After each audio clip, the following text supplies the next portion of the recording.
अस्सलाम वालेकुम फ्रेंड्स, आज इस वीडियो में हम बात करेंगे class 11th physics chapter number 1 the physical world की समरी के बारे में। इस चैप्टर में जो टॉपिक्स हम कवर करने वाले हैं उसमें से पहले नंबर पर आता है force and motion, gravitation, work, energy and power, properties of matter and heat and thermodynamics. ये जो 5 टॉपिक्स हैं ये मेनली इंपॉर्टेंट रहते हैं इस चैप्टर में, तो इन टॉपिक्स को हम अच्छे से इस वीडियो में कवर करेंगे, तो वीडियो के एंड तक बने रहना। तो सबसे पहले हम बात करते हैं इंट्रोडक्शन की, इंट्रोडक्शन में ये क्या कहता है। इंट्रोडक्शन में क्या कहता है, physical world is the world of physical objects and their properties. It is the subject of physics which studies the laws of nature and govern the behavior of physical objects. The physical world is composed of matter and energy and the interaction between them are governed by laws of physics. जो ये physical world होता है ये किस किस चीज़ से बना है, लाइक मैटर एंड एनर्जी से जो ये फिजिकल वर्ल्ड है वो बना है। अब बात आती है कि फिजिकल वर्ल्ड क्या होता है। फिजिकल वर्ल्ड ये जहाँ पर हम रह रहे हैं ये सब आता है फिजिकल वर्ल्ड में। लाइक जिस जिस चीज़ को हम देख सकते हैं, जिस जिस चीज़ को हम छू सकते हैं, वो सब केस में आता है फिजिकल वर्ल्ड में। वो सब चीज़ें किससे बनी है, मैटर एंड एनर्जी में। अब बात आती है कि फिजिकल वर्ल्ड किस किस चीज़ से बना है, लाइक कंपोज किस किस चीज़ से हुआ है। ठीक, सबसे पहले उसमें आता है पार्टिकल्स, दूसरा आता है एटम्स, तीसरा मॉलिक्यूल्स और चौथा होता है फील्ड्स। ये 4 चीज़ें जो हैं इन्हीं चीज़ों से जो फिजिकल वर्ल्ड है वो बन गया है।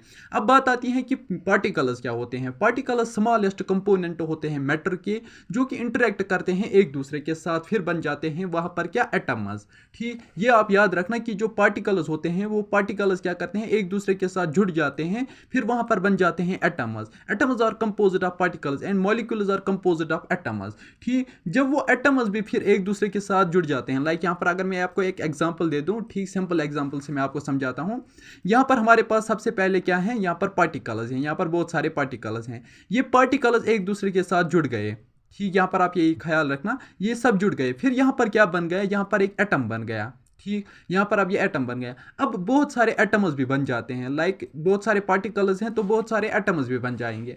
अब जब वो एटम्स भी एक दूसरे के साथ जुड़ जाते हैं तो वहाँ पर क्या बनते हैं, वहाँ पर बन जाते हैं मॉलिक्यूल्स। ठीक, फिर जब वो मॉलिक्यूल्स क्या करते हैं, मॉलिक्यूल्स एक दूसरे को अट्रैक्ट या करते हैं या इंटरेक्शन करते हैं एक दूसरे के बीच में, तो उसी को कहते हैं हम फील्ड्स। ठीक, आई होप ये आपको अच्छे से क्लियर हुआ होगा, like particles, atoms, molecules and fields. Fields क्या होता है, लाइक जो ये बन जाते हैं मॉलिक्यूल्स, उन बीच में, लाइक अगर ये एक मॉलिक्यूल है, ये दूसरा मॉलिक्यूल है, इन दोनों में जो डिफरेंस है, लाइक इन दोनों में जो डिस्टेंस है, इसी को हम फील्ड कहते हैं। आई होप अब ये आपको अच्छे से क्लियर हुआ होगा। तो बढ़ते हैं नेक्स्ट टॉपिक की तरफ, जो कि है force and motion. Force is the push और pull acts on an object. It can cause an object to move, stop, accelerate, decelerate और चेंज डायरेक्शन। ठीक, अब सबसे पहले बात आती है फोर्स। फोर्स क्या होता है, फोर्स क्या करते हैं, लाइक ये एक पुश या पुल होता है, लाइक यहाँ हम खींचते हैं किसी चीज़ को या हम किसी चीज़ को धक्का देते हैं, तो उससे क्या होता है, लाइक ये क्या क्या कर सकता है, फोर्स से हम क्या क्या कर सकते हैं। सबसे पहले हम किसी चीज़ को मूव करवा सकते हैं, लाइक अगर ये एक चीज़ यहाँ पर है, हम यहाँ इसे धक्का देंगे तो ये यहाँ से यहाँ तक पहुँच जाएगा। ठीक, ये होता है मूव। दूसरा चीज़ होता है कोई चीज़ चल रहा है, लाइक अगर गाड़ी चल रही है, ठीक, फिर कोई चीज़ आ जाएगा उसके सामने, उस चीज़ से क्या वो गाड़ी रुक जाएगी, तो उसको क्या कहते हैं, स्टॉप। वो भी किससे होता है, फोर्स से। तीसरा चीज़ होता है एक्सेलरेट। एक्सेलरेट मतलब होता है कि किसी चीज़ को ज़्यादा फोर्स देना, मतलब कि ज़्यादा स्पीड देना। स्पीड से क्या होता है कि उसकी एक्सेलरेशन बढ़ जाती है। चौथा होता है डिसेलरेट। डिसेलरेट होता है लाइक उसकी स्पीड को कम करना, लाइक उसकी एक्सेलरेशन को कम करना। वो भी किस चीज़ से कर सकते हैं, फोर्स की वजह से कर सकते हैं। पांचवा जो होता है वो होता है चेंज डायरेक्शन। चेंज डायरेक्शन मतलब क्या होता है, लाइक अगर ये चीज़ यहाँ से चल रहा है डायरेक्ट, हम इसको पुश करेंगे, लाइक यहाँ पर अगर हम उसे पुश करेंगे तो उसकी डायरेक्शन चेंज हो जाएगा, वो इस डायरेक्शन में चला जाएगा। ठीक, उसी को कहते हैं चेंज डायरेक्शन। अब ये आप ख्याल रखना कि फोर्स में क्या क्या हम कर सकते हैं, लाइक ये क्या क्या चीज़ कर सकते हैं। सबसे पहले मूव कर सकता है किसी चीज़ को, स्टॉप, एक्सेलरेट, डिसेलरेट एंड किसी चीज़ की डायरेक्शन को भी चेंज कर सकता है। Motion is the result of force acting on an object. It can be described in terms of position, velocity and acceleration. इसको किन किन टर्म्स में हम डिस्क्राइब कर सकते हैं, लाइक सबसे पहला होता है पोजीशन, दूसरा होता है वेलोसिटी, तीसरा होता है एक्सेलरेशन। ये 3 चीज़ें आप याद रखना। अब बात आती है दूसरा जो कि है मोशन। मोशन क्या होता है, the laws of motion describe how forces affect the motion of objects. ठीक, मोशन क्या कहता है कि यहाँ पर हम डिस्क्राइब करते हैं कि जो फोर्सेस होते हैं वो कैसे इफेक्ट करते हैं। लाइक अगर मोशन, यहाँ पर 2 ऑब्जेक्ट्स चल रहे हैं, ये मोशन में है अभी, लाइक ये चल रहे हैं अभी, ठीक, ये कैसे इफेक्ट करते हैं ऑब्जेक्ट्स को। ठीक, इसमें जो न्यूटन्स का लॉ होता है, लाइक न्यूटन्स का मोशन का लॉ जो है, Newton law of motion are the most important laws of motion and are used to describe the motion of an object in physical world. ये जो मोशन होता है इस पे न्यूटन ने कुछ लॉज दिए हैं, लाइक वो लॉज हम आगे देखेंगे, तो वीडियो के एंड तक बने रहना। तो थर्ड जो टॉपिक है हमारा वो है ग्रेविटेशन। ग्रेविटेशन में क्या कहता है ये? Gravitation is the force of attraction between two objects. It is one of the 4 fundamental forces of nature and it is the weakest of the 4। ठीक, अब बात आती है ग्रेविटेशन की। ग्रेविटेशन क्या होता है? ये दो ऑब्जेक्ट्स की, लाइक दो ये स्टार्स होंगे, दो ये प्लानेट्स होंगे, या बहुत बड़े जो इंटरस्टेशियल होते हैं, लाइक अर्थ की जो ग्रेविटी होती है, इसी तरह जो ग्रेविटी होती है वही, उसी को हम ग्रेविटेशन कहते हैं। इसमें ये क्या है? ये 4th फंडामेंटल फोर्स हैं। लाइक जो 3 फंडामेंटल फोर्सेस हैं वो मैंने इससे पहले चैप्टर में बताया है।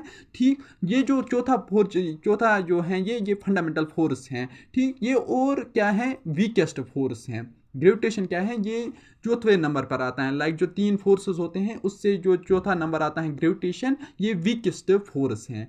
The force of gravity is responsible for the motion of planets, stars and other celestial bodies.